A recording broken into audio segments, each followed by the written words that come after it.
Arrest ഉണ്ടാവില്ല എന്നുള്ളതൊന്നും മന്ത്രിമാർ പറയേണ്ട കാര്യമില്ല. എന്നാലും ഈ രാഹുൽ ഈശ്വരൊക്കെ എന്ത് ധരിച്ചാ ഇറങ്ങിയിരിക്കുന്നത്? എന്തൊക്കെ കാര്യങ്ങളാണ് അദ്ദേഹം വിളിച്ചു പറയുന്നത്?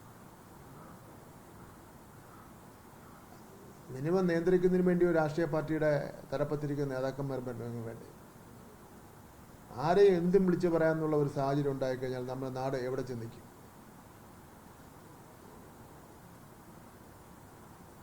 അതുകൊണ്ട് രാഹുൽ ഈശ്വരനെ പോലുള്ള കുറേ അവതാരങ്ങൾ കുറേ കൂടെ ഉണ്ട് ഇവിടെ നമ്മുടെ നാട്ടിൽ. ഒരു യൂട്യൂബ് ചാനലെന്നോ അല്ലെങ്കിൽ പ്രഭാഷണമെന്നോ പറഞ്ഞ ശേഷം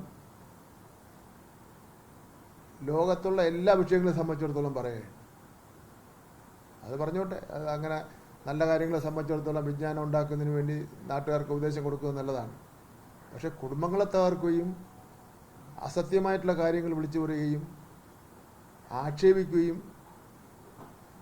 പച്ചയ്ക്ക് ജനാധിപത്യപരമല്ലാത്ത വാക്കുകൾ ഉപയോഗിച്ചുകൊണ്ട് സംസാരിക്കുകയൊക്കെ ചെയ്യുന്നത്, അത് അത്തരക്കാരെ കർശന നടപടി, ഈ രാഹുൽ ഈശ്വരൻ ഉണ്ടായതുപോലുള്ള കർശന നടപടി എടുക്കേണ്ടതായിട്ടുണ്ട്.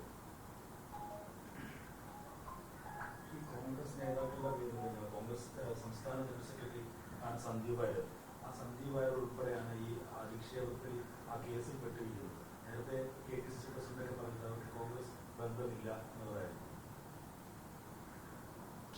അല്ല, അതിപ്പം അവരെന്ത് പറഞ്ഞാലും അവരിതുവരെ ഒരുപാട് കാര്യങ്ങൾ പറയുന്നുണ്ടല്ലോ.